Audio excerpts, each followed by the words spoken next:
Bem-vindo, meus irmãos, a mais um encontro da série psicológica.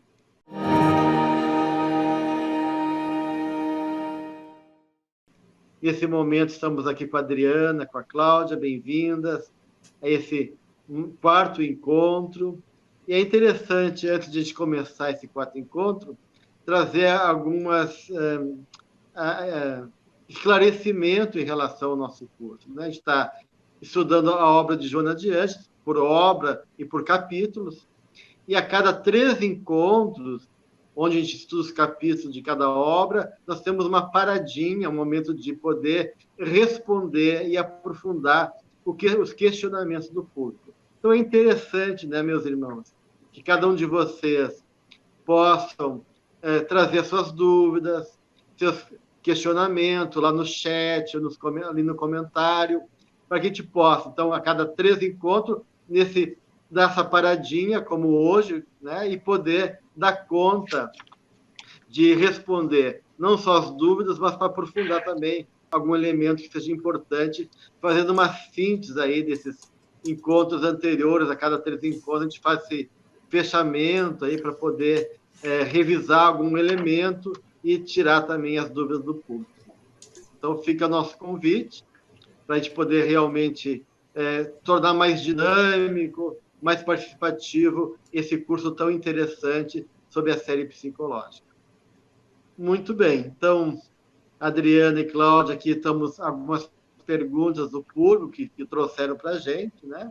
E já começo, então, trazendo a primeira questão, né? Da Andréia, que ela coloca: percebo que a humanidade continua muito atrasada. Após 2000 anos, o que aconteceria se Jesus reencarnasse hoje? Então, bem-vindas. Eu já passo a palavra para vocês poderem trazer a sua contribuição em relação ao questionamento da Andréia. Que ela nos provoca, né? E se o mestre voltasse hoje, né? Como é que ele encontraria? Como é que ele nos encontraria? Não é? O que aconteceria, né, após 2000 anos, com uma humanidade tão atrasada, né? No passado estivemos lá, né? E muitos de nós não reconhecemos o mestre, né? Muitos de nós, né? Hoje, eu fiquei me questionando, nós reconheceríamos o mestre entre nós?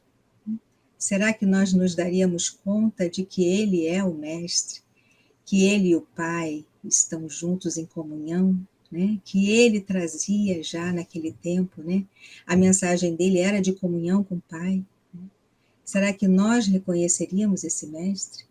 E será que ele nos encontraria com mais comunhão hoje do que lá no passado, onde nós nos estranhamos tanto com tudo isso? É um questionamento bastante interessante da Andréia, né? Em que ponto ele nos encontraria, não é? Após 2000 anos, né? Que civilização, que sociedade ele encontraria? Muito diversa da do passado ou não? Né? Quantos erros ainda cometemos? Quantos erros ainda repetimos? Né? Então, é uma pergunta bastante provocativa que nos faz pensar na responsabilidade, no comprometimento, né, com este mestre que esteve entre nós, né, e que nós não nos demos conta lá atrás. Né? Então, ele veio, ele deixou a mensagem, e o que fizemos com essa mensagem? Então, olá, né? Estamos aqui novamente para esse momento de poder parar um pouco, juntos, todos nós, tirarmos as dúvidas, e são nas dúvidas que nós conseguimos fazer esse aprofundamento, né? Então, a partir daí, eu já gostaria de fazer uma colocação antes ainda de entrar na pergunta, né? Da grande pergunta da Andréia, uma pergunta profunda, de muita reflexão. Mas estudar a série psicológica de Joana de Ângeles requer alguns comportamentos importantes. Então, já vou começar daí esse nosso gancho, né? Por Por quê? Porque é uma proposta da psicologia espírita. Então, essa psicologia espírita ela é uma junção de 3 grandes vertentes, como nós já tínhamos dito lá atrás, né? Da doutrina espírita, com todo o legado kardeciano, toda a proposta de Kardec, que é muito profunda, que ela é uma doutrina muito que necessita de estudo, né? Depois nós temos na própria série psicológica a junção dos termos psicológicos, né, Cláudia? Porque aí a gente vê que realmente vai se tornando muito complexa, né, essa linguagem psicológica, essa linguagem que nós vamos nos utilizando. E ainda, em terceiro momento, nós vamos juntar a linguagem simbólica de Jesus. Então, nós vamos ver que realmente exige o quê? Esforço, dedicação, nós temos que ler, nós temos que reler, fazer como a Andréia pensar, puxa, mas e se isso fosse hoje, né? Jesus e a atualidade, então Jesus está sendo atual. Então, hoje, nós, há 2000 anos, como na pergunta que ela nos fez, né? Como estaria esse Jesus hoje? E aí, eu gostaria de colocar que quando sempre surge algumas dúvidas, algumas questões, eu gosto muito de utilizar, vou colocar aqui, vamos ver se dá para ver, né? São elucidações psicológicas à luz do Espiritismo. Então, é uma obra muito importante, porque quando nós tivermos perguntas, assim como a Andréia teve, eu gosto de fazer da seguinte maneira: eu divido em alguns temas. Aí eu procuro o que Joana falou sobre esse assunto, e aí, então, eu vou construindo uma resposta, né? Então, olha que interessante, fica didático, fica dinâmico, porque você vai transitar por toda a obra de Joana. Esse livro, em especial, ele é construído da ordem que Joana escreveu. Então, nós vamos pensar, bom, em algum momento ela escreve de uma maneira, depois ela muda essa forma de escrever, e isso é muito bom, né? E nesse primeiro livro, eu dividi, para a gente responder essa questão, em 2 grandes temas, 2 palavras-chave. Eu procurei a palavra Jesus, o que Joana escreve sobre Jesus, para entendermos o que Jesus falaria de nós hoje, e a palavra julgamento, né? Porque será que Jesus não julgaria? Puxa, passou 2000 anos e vocês continuam tão parecido, né, Cláudia? Nós vimos aí que, né, não mudou muito a humanidade, pouca coisa mudou, né, em 2000 anos. Então, para a gente ver que a gente pode construir a partir daí uma resposta, né? Então, eu coloquei como que eu responderia essa pergunta para que a gente possa tendo uma técnica de como estudar a própria obra de Joana. O Gelson quer falar um pouquinho da questão, depois eu retomo como eu fui construindo essa linha de pensamento? Não, pode continuar. Pode continuar. Então, tá. Então, nós vamos ver que Joana, ela nos traz em 2 livros, ela fala de Jesus, claro, ela fala muito de Jesus, mas em 2 livros ela vai falar, né, no Desperte, Seja Feliz, e no Jesus, Evangelho à Luz da Psicologia Profunda, ela vai trazer 2 questões importantes, né? E ela diz assim na primeira pergunta, né? Jesus transcende os estágios do processo de evolução na Terra, portanto, ele já era o construtor do planeta quando sequer a vida nele se apresentava. Então, em Desperte e Seja Feliz, no capítulo 1, ela fala isso, e se nós pegarmos o livro A Caminho da Luz, de Emmanuel, é exatamente isso que Emmanuel nos traz, né? Que Jesus foi esse ele guia da humanidade, que presidiu o planeta desde o primeiro momento. Então, ele já era um espírito puro antes mesmo da Terra ter esse nascimento, vamos dizer assim. E depois a segunda pergunta, a segunda citação de Joana, está em Jesus e Evangelho à Luz da Psicologia Profunda, que ela diz assim: jamais a sombra coletiva dos tempos em que viveu Jesus assumiu qualquer papel no comportamento que mantinha diante daqueles que o buscavam, né? Capítulo 5, página 45. Então, isso quer dizer o quê? que nós estarmos nessa condição hoje, e se tratando de Jesus, não vai mudar muita coisa, ele não vai ser tocado pela nossa sombra, né? A sombra pessoal nossa e a sombra coletiva do planeta já não vai reverberar na alma de Jesus, porque ele já era um espírito puro desde aquele momento, né? Então, olhando depois o verbete julgamento, olha que lindo que Joana fala, no Jesus, Evangelho, a Psicologia Profunda, no capítulo 12. Ela diz assim, ó, o julgamento decorre da interioridade do opositor, que apenas vê a própria imagem projetada e odeia-a, sedento de destruição para libertar-se do pesado fardo, ferindo a outrem, é covarde e cruel. Então, jamais Jesus, na categoria de modelo e guia da humanidade, vai nos julgar. Ao contrário, né? Ele nos ama. E nos amando, ele compreende a condição que nós estamos, ele compreende os nossos pensamentos, os nossos sentimentos e até o momento existencial que nós estamos vivendo, né? Então, ele é esse psicoterapeuta por excelência, porque um psicoterapeuta material, um psicólogo, um psiquiatra, um analista, jamais julga um paciente. Se ele julgar, ele não pode ser psicólogo, psiquiatra, né? Ele tem que fazer muita terapia para ele se colocar diante daquela pessoa na condição de amar ao ponto de não julgar. E assim, Jesus, com essa consciência cósmica, ele ausculta a pessoa que está à sua frente. Olha que lindo! Então, ele consegue identificar lá dentro a origem do problema. E assim sendo, né, ele não vai, né, de forma alguma, ser tocado por isso e nem nos julgar. Né? No máximo que ele diria, né, ele diria assim, Pai, perdoai-vos, porque eles ainda não sabem o que fazem. Né? Então, após 2000 anos, nós ainda não sabemos ao certo o que estamos fazendo. Por isso que nós ainda estamos nessa condição. Então, seria essa construção, né, que eu gosto de fazer.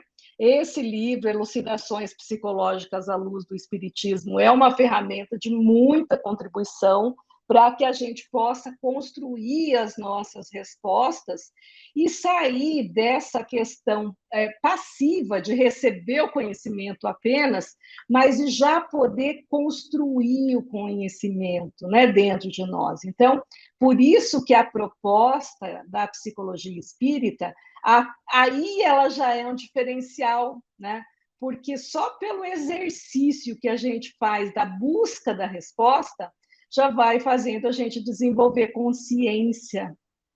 Essa consciência é que Jesus, com o seu exemplo, com os seus questionamentos, né, diante de nós, tu queres que eu te cure? Né? Aquelas perguntas que ele provocava naqueles sofredores, naqueles sedentos de auxílio. Né? Então, ele provocava o quê? A reflexão, ele provocava o nascimento, a partenogênese dessa consciência. E é isso que precisamos trazer com a pergunta da Andréia, nós precisamos trazer isso para nós, né?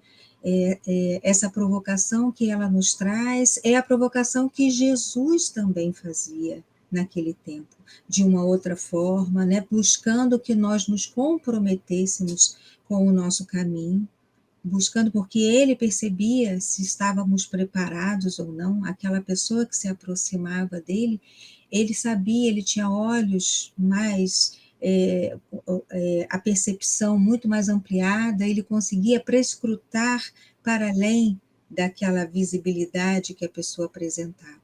Nós precisamos fazer isso, né? Essas reflexões, trazermos para dentro de nós e pensarmos como podemos ser melhor hoje, como podemos ter uma consciência mais ampliada a partir de reflexões, de questionamentos, né? Se podemos ser melhores, né? A cada dia que amanhece é uma possibilidade de escrever uma história diferente, né? E não precisamos, então, que Jesus volte até nós, porque nós já temos o modelo, nós já temos esse modelo a seguir. Basta que nós nos encaminhemos até Ele. Ele está sempre conosco. E nós estamos com Ele, não é?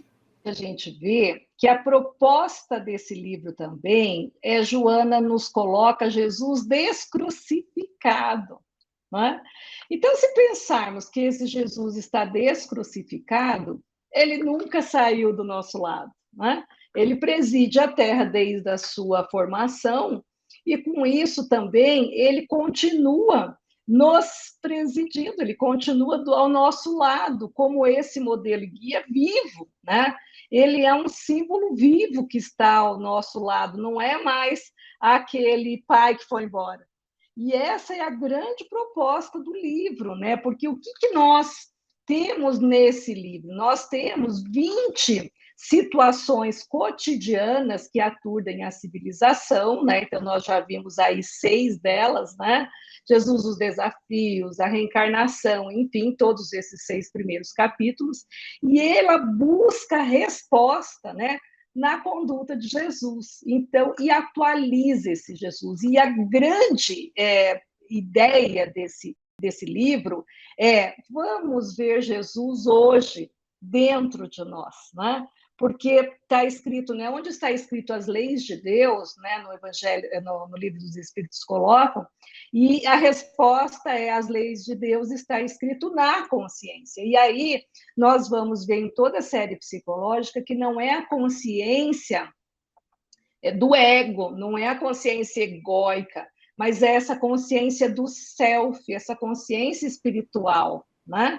Então, essa psicologia vem com essa proposta de atualizar esse pensamento de Jesus e descrucificar. Então, ele é esse modelo vivo e que está conosco diariamente, em todos os momentos, para carregar as nossas dores, as nossas alegrias, até de dizer para ele: olha, nós já estamos na nossa versão melhor, ainda falta muito, mas nós já estamos bem melhores do que já fomos, né? É interessante notar, né, que Joana, isso eu te comentava no primeiro encontro, ela traz a imagem de Jesus como um rei solar, né, que desceu nas trevas da terra para que nunca faltasse mais luz para todos nós, né? Então, de uma certa maneira, Jesus é o grande gerador de consciência, né? O que traz a luz, e como o sol que ilumina, dá calor e vida para todos nós. Então, de uma certa maneira, ele não precisa reencarnar, né? Ele reencarnou numa estratégia de, por amor dele por nós, dar seu testemunho, mas ele, como a Adriana falou, ele é o maior psicólogo que já existiu, ele conhece muito a nossa natureza, conhece muito a realidade e vem nos acompanhando, junto com toda a sua equipe de benfeitores, trazendo as estratégias necessárias para o amadurecimento espiritual de cada um. E, claro, esse processo é lento mesmo, né? E se não tivesse a presença dele entre nós, seria muito mais demorado e difícil esse processo. Então, graças à presença do Cristo na nossa vida, nós temos aí uma força, né, atratora que nos impulsiona e nos atrai, né, para essa luz que, acima de tudo, que é Deus, mas que encontramos esse caminho através de Jesus. Aí temos esse grande movimento, né, que vem através dele e que, de uma certa maneira, mesmo na nossa ignorância, na nossa pequenez, com certeza a gente está melhor do que a gente era antes, né? Então, a evolução vai se dando pouco a pouco e chega um momento que a gente desperta, né? E se despertar, a gente não sabe quando vai ser, mas com certeza todos nós temos um momento certo para que a gente possa realmente tomar consciência da nossa realidade e assumir, cada um de nós, o nosso compromisso com a nossa caminhada evolutiva. E é interessante pensar... Cláudia. Nesses tópicos que são mencionados no livro, é interessante pensar como ele agiria, né? Então, é como a Adriana disse, né, esse modelo vivo, junto de nós, nos fazendo, nos indicando o caminho, como ele agiria nesses vários tópicos que a benfeitora nos traz. Esse é o símbolo vivo, né? O símbolo vivo é o símbolo descrucificado, é aquele símbolo que está dentro de nós, né? E como modelo, como mestre. Muito bem. Vamos para a próxima pergunta, então, gente? Sim. A Daniele e também a Graça fazem a mesma questão. A Daniele coloca o que Joana quis dizer no capítulo 2, quando disse que Jesus sabia ser enfermo, o espírito, e se dirigia, de preferência, à individualidade e não à personalidade. O que é a individualidade? E Graça também questiona para explicar a diferença entre personalidade e individualidade. Então, realmente, conceitos importantes, muito comuns que a gente usa, né? Personalidade, individualidade, identidade, subjetividade. Então, hoje a gente vai poder esclarecer um pouquinho não só a diferença entre personalidade e individualidade, mas também a diferença entre subjetividade e identidade, já que são conceitos muito usuais e que muitas vezes a gente não sabe qual é a diferença, se existe diferença entre um conceito e o outro. Então, a gente começa a poder falar um pouquinho, né, sobre essa questão, e eu acho que eu gostaria de começar com a questão da subjetividade, né, gente? O que seria a subjetividade, né, já que ela é uma parte realmente presente na nossa forma de construção, né, e de movimentação no mundo, né? Então, de uma certa maneira, quando a gente fala em subjetividade, é justamente esse processo que envolve o nosso mundo íntimo, né? Ou seja, é a capacidade de transformar o que é coletivo, o que é dado e é universal, como os arquétipos, numa experiência individual e interna. Então, toda a nossa leitura, a nossa compreensão, a nossa forma singular de assimilar a realidade e responder à realidade está ligada à nossa subjetividade, ou seja, a nossa própria forma de vivenciar tanto o nosso mundo interno como a realidade que nos coloca frente às situações da vida. Então, eu gostaria de trazer um pouquinho mais essa ideia de subjetividade. Não sei se a Adriana e a Cláudia têm alguma questão para colocar em relação a isso. Como é que se vê essa questão da subjetividade? Só que a subjetividade, ela é esse espaço íntimo, né? É o mundo interno que todo e qualquer ser humano possui, e ele é composto por emoções, por sentimentos, por pensamentos. Então, é interessante que a gente até brinca, né, em algum momento, quando a gente está no meio de pessoas não muito conhecidas, né, que a gente vai fazer uma brincadeira de sentir até onde vai esse espaço do psicológico do outro, né? E aí a gente, numa mesa onde você está sentado com uma pessoa que você não conhece muito, você vai empurrando um objeto até essa pessoa reagir e, sem, né, de uma forma bem discreta, ela te devolve o objeto. Então, se a gente pensar, nós estamos adentrando nesse mundo interno da pessoa, que ele não está circunscrito ao corpo, mas ele faz parte também de um halo, né, de uma aura, talvez, né, e depende muito, o tamanho dessa subjetividade você consegue mensurar com isso. Então, seria esse espaço íntimo mesmo, né, e como que essa construção de crenças e valores da dimensão cultural vai fazendo parte, vai construindo essa experiência histórica e coletiva, né, tanto de grupos e de populações. Então, se a gente pensar, então, nós inseridos nessa cultura, nesse meio, né? Eu fico pensando, Adriana, que a subjetividade vai sendo experimentada, né, nesse entorno, né, de acordo com o social, de acordo com essa, como você diz, vai sendo criada essa aura, né, entre aspas, né, esse espaço subjetivo até onde eu vou, até onde o outro pode avançar. E eu fico pensando que isso também começa a esbarrar numa criação de identidade, né? Porque a identidade, ela é gradativa, ela vai se criando aos poucos, a partir do nascimento, né? Vai se constituindo aquela imagem da pessoa, né? A partir do nascimento, uma imagem de si diante da vida, uma imagem do coletivo, que o coletivo tem sobre nós. E quando você estava me falando dessa subjetividade, ela também esbarra, eu fico pensando nessa identidade, ela vai criando, a identidade vai sendo criada a partir dessa experimentação, né, desse entorno, desse espaço subjetivo onde nós circulamos. Então, eu fico pensando que uma coisa está meio que entremeada à outra, né, nessa construção própria de uma identidade e que vai avançando ao longo de toda uma vida, né? Nós vamos pensando que temos várias crises de identidade, né? A adolescência é uma grande crise, um marco grande de identidade, mas surgiu justamente desta subjetividade, de onde a pessoa circula, a cultura em que ela está, né? O idioma que ela tem, as raças, né?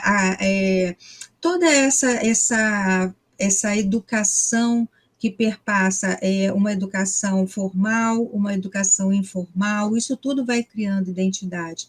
E a criação da identidade é quando a pessoa se identifica com algo, mas depois se diferencia. E aí ela vai criando esse formato próprio, único, né, de circular pelo mundo. A gente pode perguntar, né, Cláudia, em relação a isso, se a subjetividade é o nosso espaço interno, como a Adriana colocou, a identidade que quer responder o que me define, né, enquanto referência do lugar onde eu me encontro, da minha posição frente ao mundo, né? Que começa desde do lugar onde eu nasci, né? E dos elementos que vão me constituindo, e está muito ligado com a minha atitude, a minha atividade, né? E minha postura ligada à dimensão do eu, né? Do eu, enquanto a minha consciência e a minha postura, né, frente à vida. Então, a identidade, né, como a gente tem uma identidade também nossa, né, que nos identifica, né, com a nossa foto, com o nosso nome, com o nosso RG, a nossa identidade são aquilo que nos reconhecemos como parte de nós, que nos define frente à nossa atitude diante do mundo, né? Então, isso tem muito a ver com a identidade. E eu vou retomar a questão, né, o parágrafo 4, que tanto a Graça quanto a Daniela se referem.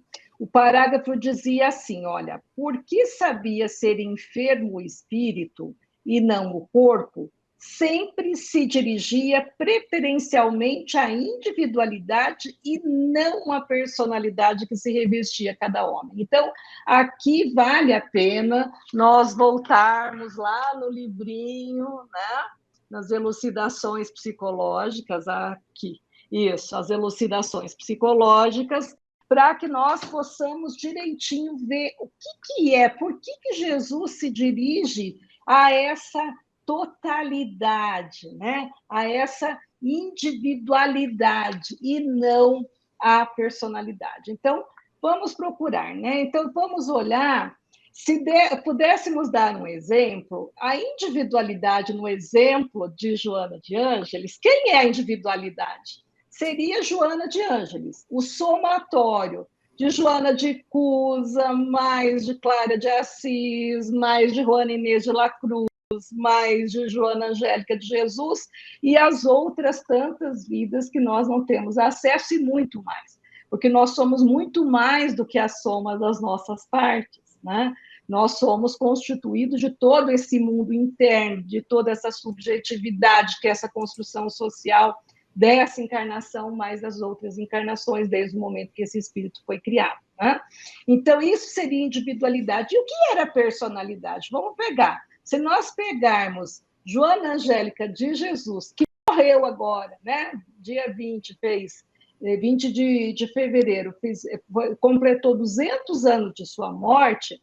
Então, a personalidade Joana Angélica de Jesus, certo? Que é uma das facetas da Joana de Ângeles. Então, é importante a gente ir tecendo parâmetros de comparação para a gente construir na cabeça da gente, sair um pouco da teoria e trazer esse conhecimento vivo para a gente conseguir entender a teoria. E é muito interessante que, estudando a série, uma senhora bem idosa, que faz parte do nosso grupo, um dia disse assim: nossa, o Divaldo esteve aqui em Cascavel e eu fiquei tão feliz, porque na palestra dele, antigamente eu tinha tanta dificuldade, eu não entendia muita coisa. E agora, com os nossos estudos, eu entendi muito do que ele disse. Né? Eu entendi quando ele falou de arquétipo, de sombra, né? De persona, e eu fiquei tão feliz, falei, olha que interessante. Né? Então, estes termos, quando a gente consegue estudar, traduzir, trazer para a nossa vivência, a gente vai construindo dentro de nós um arcabouço teórico e de compreensão, porque não adianta nada a gente ter isso tudo de forma teórica lá fora, né? Aí a gente perde o caderninho, pronto, esqueceu tudo, não sabe mais nada. Então, é importante ver que essa individualidade, na realidade, ela é, né? Joana fala lá no Ser Consciente, que é a soma de todas as realizações nas sucessivas reencarnações. Então, é essa totalidade. Então, Jesus, quando auscultava a alma, ele olhava esse todo, desde quando esse espírito foi criado, até o momento que ele se encontra, tudo que ele já passou, por que ele é tão revoltado, por que ele é tão bravo, tão nervoso, né? E já consegue ver o que ele já tem de bom, o que ele já tem de progresso, né? Então, olha que lindo. Então, ele é, no Ser Consciente ainda, o somatório de todas as experiências. A individualidade é o ser pleno e potente que alcançou a autorrealização. Imperecível a individualidade é o espírito em si mesmo. Então, Jesus falava para o espírito. Ele não estava falando para essa personalidade no aqui e agora. Por isso, desse caráter luminoso de Jesus, né? A gente vê as pessoas comentando, né? A Amélia Rodrigues traz Jesus de uma forma tão poética, e aí nós vemos o impacto que causa na alma das criaturas exatamente por isso, né? Porque ele não falava para a personalidade que estava ali encarnada, mas é para esse espírito universal, para esse espírito milenar, né? Então, Joana fala em vida, desafios e soluções. Etapa a etapa, passo a passo, são realizados os progressos que se fixam mediante os hábitos que se incorporam à individualidade que resulta do somatório das vivências das multifárias reencarnações. E aí a gente compreende, né, por que Jesus causava esse impacto curativo na alma das pessoas. Reconhecer que o termo indivíduo quer dizer um ser não dividido. Então, o indivíduo realmente é a nossa realidade própria, essencial. Então, é o ser existencial. E por isso que Joana de Ângeles fala que a individualidade ela equivale ao espírito, né? Porque é aquilo que é nós, né? É nós mesmos, nossa singularidade, aquilo que é próprio na nossa realidade, enquanto aquilo que é mais essencial, né? Enquanto que a personalidade já é um tecido que a gente coloca, né, em cada encarnação, que envolve, né, padrões entre aquilo que é o temperamento, a gente traz do ponto de vista biológico, e o caráter, que é aquilo que é da nossa conquista espiritual, e a personalidade envolve a educação, envolve padrões culturais, envolve, digamos assim, os elementos que vão dar o tempero e a realidade transitória dessa encarnação enquanto constituição do nosso jeito de ser, né? E por isso que a personalidade fala de algo que também envolve, muitas vezes, uma consciência coletiva, que não reflete a nossa autoconsciência, porque o conceito de autoconsciência é justamente a ideia de tornar-se consciente que a gente é um indivíduo, né? E tem muita gente que não tem consciência que é um indivíduo. que vive uma consciência coletiva, que tem uma personalidade, um transtorno de personalidade diferente, né? Tem uma dificuldade de lidar com as situações. Então, de uma certa maneira, a personalidade é esse arranjo que a gente tem, que compõe o nosso jeito de ser nessa vida, né? Mas o indivíduo, a individualidade, é o próprio espírito, né? E como diz a Adriana, ela falava para o espírito, para a individualidade, e não para a personalidade, que é transitória e que configura o momento de organização de cada encarnação. Então, a minha personalidade em outra vida pode ser outra, né? Claro, eu vou trazer traços dessa vida para outra vida, sim, mas eu posso ter uma personalidade bem diferente, até porque o corpo muda. Eu posso vir como mulher, eu posso vir com uma personalidade mais jovial, mais reflexiva, com elementos que me constituem, com desafios que vão impedir ou limitar a minha expressão no mundo. Então, uma série de elementos que vão compor o meu jeito de ser e organização da minha vida, e que muitas vezes não expressa a profundidade e toda a dimensão maior do espírito, que é a própria individualidade, né? Por isso que nós sabemos que somos herdeiros de nós mesmos, né? Porque essa individualidade se apresenta na nossa personalidade, né? Tais e tais traços importantes para que a gente possa trabalhá-los, né? Para que a gente possa elaborar melhor aquela escrita de antes, né? Então, a personalidade, ela se apresenta assim a serviço do espírito imortal. Ela traz uma finalidade, como você disse, uma roupagem. Essa roupagem, ela está apropriada para aquele espírito imortal. E como Jesus se reportava ao espírito imortal, ele justamente fazia isso que a gente chama em psicologia do diálogo ego-self, né? Ele provocava que aquela personalidade atual fizesse conexão com o seu espírito imortal, né? A que viemos nesta vida, que finalidade está envolvida naquela circunstância atual de personalidade, né? Porque senão tudo cai por terra. Né? De que adianta virmos toda hora, né, a cada reencarnação, trocando uma roupagem, se nós não fazemos conexão com esse espírito imortal, com a finalidade de termos reencarnado, né? Com o que precisamos elaborar, o que precisamos lapidar, né? Que tipo de relacionamentos precisamos ter, né? Que interrelacionamentos, né? Que finalidades com a família, com aqueles que estão à nossa volta, com a cultura que vamos ajudar, né? Nessa colaboração com o planeta. Então, por isso que ele provocava o espírito mortal, né? Ele sabia que por trás daquela carapaça, né, tinha um espírito, e que muitas vezes o ego se esconde, escamoteia, né? Tem medo daquela circunstância atual, tem medo de avançar, né? Tem medo dos obstáculos que ele vai ter que enfrentar. Mas Jesus provocava. Tu queres que te cure? Né? Então, ele provocava aquela essência imortal, né?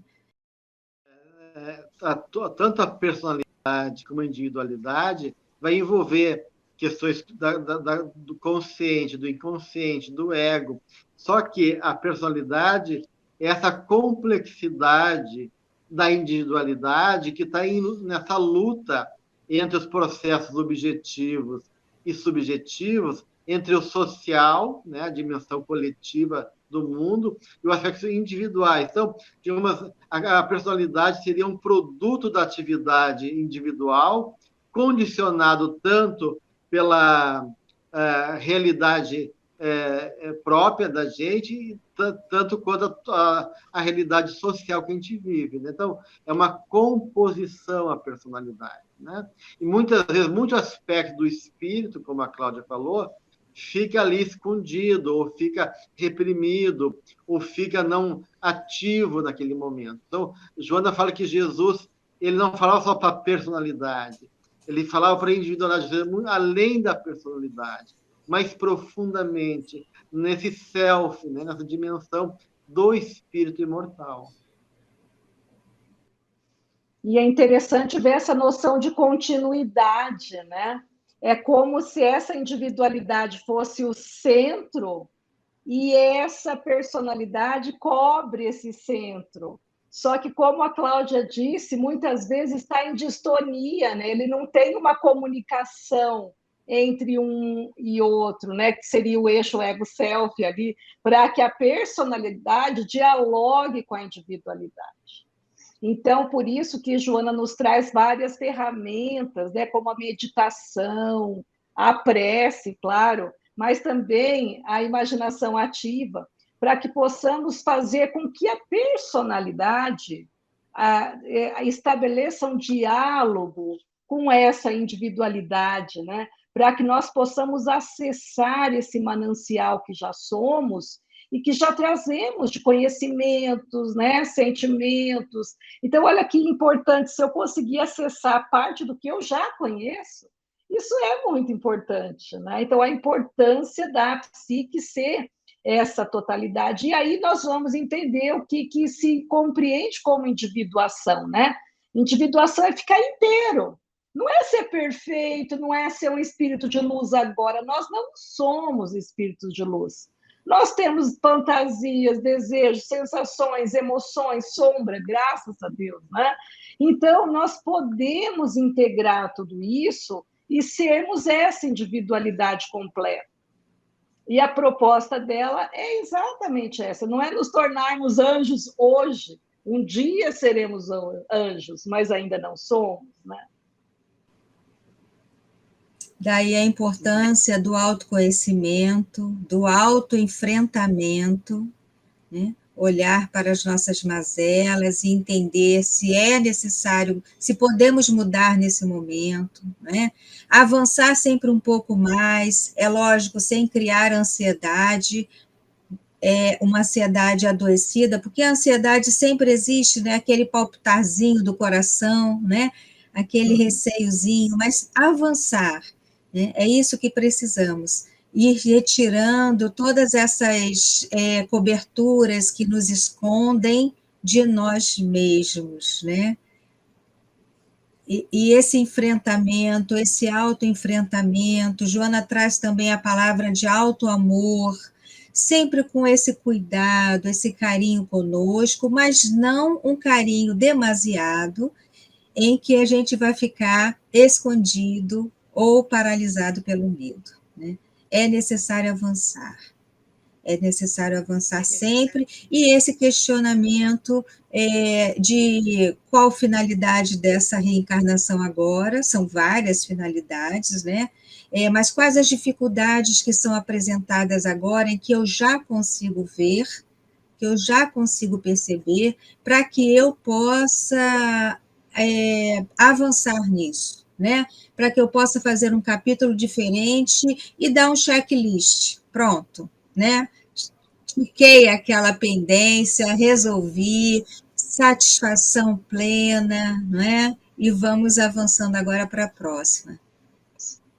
É interessante que isso tem muito a ver com a próxima pergunta, que é a nossa última pergunta, que é a pergunta da Ana Maria, que questiona: podemos reparar nossos erros numa mesma encarnação?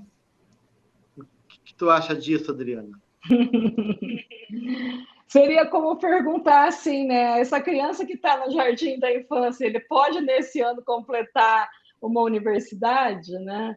Então, não, até porque o erro é didático, o erro é terapêutico, né? Nós precisamos do erro, o erro vai nos construindo, vai mostrando onde é que dói a nossa ferida, né? Então, é importante aprender com ele. E a Joana fala do cair, né? Do cair em si. Então, quando a gente erra, a gente tem a oportunidade de cair em si e poder, de uma forma madura, olhar para esse erro como algo que ainda precisa ser tratado, sem aquele pieguismo, aquela remorso, raiva, culpa, olha, eu ainda fico preso nisso, e aí eu fico preso na culpa, não. Mas olhar, ok. Eu me lembro que uma vez, eu não me lembro a cena, mas enfim, o que eu sonhei, né? Eu sonhei que eu tinha caído, bati o rosto, assim, sujei, aí a imagem do sonho eu passei a mão no rosto e continuei. Eu acho que o erro essa imagem ficou muito forte em mim, ela é uma imagem antiga, um sonho há muito tempo, eu acho que eu era adolescente ainda, mas me ensinou, ok, você caiu, então levanta, limpa o rosto e vai. Então, aprende com o erro, né? Então, não, Maria, nós não precisamos reparar todos os nossos erros de uma vez, né? Assim como foi um processo para chegarmos até aqui, vai ser um processo para dar continuidade a isso tudo, né? Cláudia, o que você acha dos nossos erros? Do erro também, né? Que tipo de erro é? Até a gente pode reparar o erro numa mesma encarnação, né? Depende do erro. E devemos tentar reparar, como diz o Evangelho de Jesus, reconciliar com o adversário antes que seja tarde. Então, se a gente puder fazer nessa encarnação para poder redimir a nossa vida, né? Pedir desculpa, perdoar, trabalhar nossos equívocos que a gente toma consciência, isso é um ganho para a gente, né? Então, e a gente tem um potencial extraordinário de mudança que a gente não usa ainda muito bem, né? Então, há como reparar muito dos nossos erros na mesma encarnação, mas reparar os erros não quer dizer chegar à perfeição, nem dizer que a gente conseguiu superar conflito com as pessoas. A gente pode reparar um erro, mas a pessoa pode não nos perdoar ou pode ficar ainda hostil em relação a nós. Mas o importante, como diz o Evangelho, é que a gente possa fazer a nossa parte, né? Então, de uma certa maneira, o nosso compromisso, sempre, como a Cláudia falou no finalzinho da sua fala, é avançar, né, gente? Tomar consciência de nós mesmos, nos comprometer com a mudança, com a transformação nossa e fazer o melhor de nós. Se é o suficiente ou não, se é nessa vida ou não, isso talvez não seja o mais importante. Jung fala que os erros são, no final de contas, fundamentos da verdade. Se um homem não sabe o que uma coisa é, já é um avanço do conhecimento saber o que ela não é. Então, olha que interessante. Então, esse fundamento de verdade contido no erro, ela é capaz da gente conseguir separar o joio do trigo. Ah, eu não sei ainda o que eu sou, mas eu já sei o que eu não sou. Não sou um espírito puro, aí eu vou separando o joio do trigo, né? Então, essa frase do Jung é muito profunda quando a gente percebe que esse fundamento de verdade contido no erro, ele pode me ajudar ao meu progresso espiritual, mas sempre a questão, né, de perdoar enquanto estar a caminho. Então, separar até o que eu posso nessa vida já perdoar e o que reparar e o que ainda não dá para ser reparado. Quando você traz essa frase de Jung, eu fico pensando no desconhecimento, na ignorância que nos faz errar, né? E aí desconhecemos aquela situação. Mas a partir do momento em que a gente toma consciência daquilo, né? E se a gente consegue entender nesta própria encarnação que vacilamos ali, né, que precisamos modificar aquilo, ou precisamos modificar aquele hábito que está impresso e que a gente vê que não cabe mais, né, aí sim é o esforço que se faz para se modificar aquele mau hábito, né.